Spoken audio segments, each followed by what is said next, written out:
Well, hello and welcome to Cozy Couch Corner again. Oh, it's a hot one, even though it claimed it was supposed to be 10 degrees cooler today. The sun came out and it's quite warm, and I'm quite warm. So I'll be sweating through this reading, I think. Oh,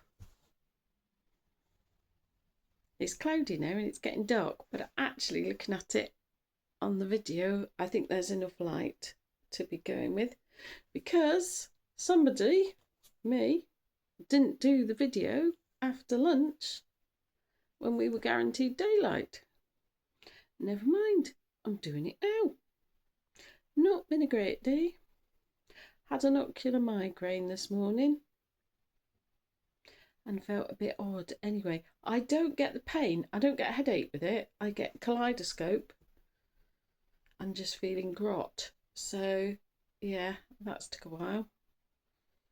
Other than that, lots of birds. Saw the sparrows. Haven't seen the sparrows for a little bit. And all the crows are over a bit on the telegraph poles, and there's loads of them. There's got to be about 50 of them. And to start with, I thought, is that starlings? Because they're normally in big groups like that, and they all sort of mooch around together, don't they? And murmurate. I've seen that a few times. Not great when you're in the car and they do their murmuration in a massive flock right in front of your windscreen when you're on a dual carriageway doing 60. Is it 60 or 70 on a dual carriageway? Oh, I haven't driven for a while. If I'm going to drive again, I better check. I think it's 60. Might be 70. No, I definitely have to check. It's probably 70 miles an hour. Yeah, better check before I try driving again, eh? Anyway, yeah, that's not when you want to see a murmuration at windscreen level when you're driving fast in a car on Welsh roads. But yeah, but no, they're crows. They're too big for starlings and they're too black because starlings tend to be a bit more lighter and they're a bit more, I don't know if mottled is the right word. They catch the light more anyway. So yeah, massive amounts of crows. So yeah, apparently they're messengers, in which case there's a hell of a lot of messages coming. Right, let's get on with my tarot.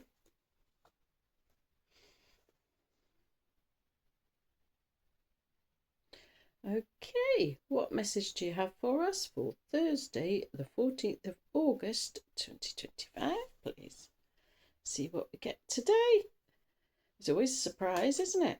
Ooh, straight away. Ooh, is that 4 coins? 4 of coins. What are we hanging on to? What are we clinging on to? Ooh. And behind it, I'm going to say 9 of Swords without actually having looked at it. I think it's the 9 of Swords. It's the 9 of Swords. So that I usually read self-fulfilling prophecy. That clinging, hanging on to things. What are we clinging on to? Because usually when we're clinging on to something, it's not necessarily good for us. And also the sort of, yeah, when I start reading this card the last time and this time, oh, I don't know if you can see it with my finger, that it highlights this little tiny bird up in the sky flying free. You can just sort of, if I get my finger too close to it, you won't see it. It's a little shadow of a bird up there. And it's, we need to free ourselves, whatever it is, we need to free ourselves from it. And it might not necessarily be a physical thing, although it's pentacles coins. It's not necessarily, it could be a physical thing, it could be a physical place, it could be a person, it could be money, belongings, something we're hanging on to. But equally, it could be hanging on to an idea, or a lot of people hang in relationships with the fantasy that it's going to be perfect when it's not. And I'm not saying it is relationships. I'm just saying that's another thing people hang on to. And not just sort of romantic relationships, that can be friendships, workplaces.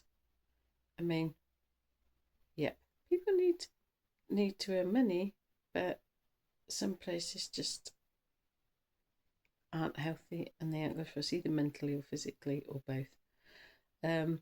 So yeah, I'm not, well, yeah, I was going to say I'm not getting much inclination at what we're hanging on to. So I've given a variety of suggestions what it might be, but you'll know yourself if you're clinging onto something that you perhaps shouldn't, because it's just not going to feel quite right. It's just going to feel a bit yucky, probably.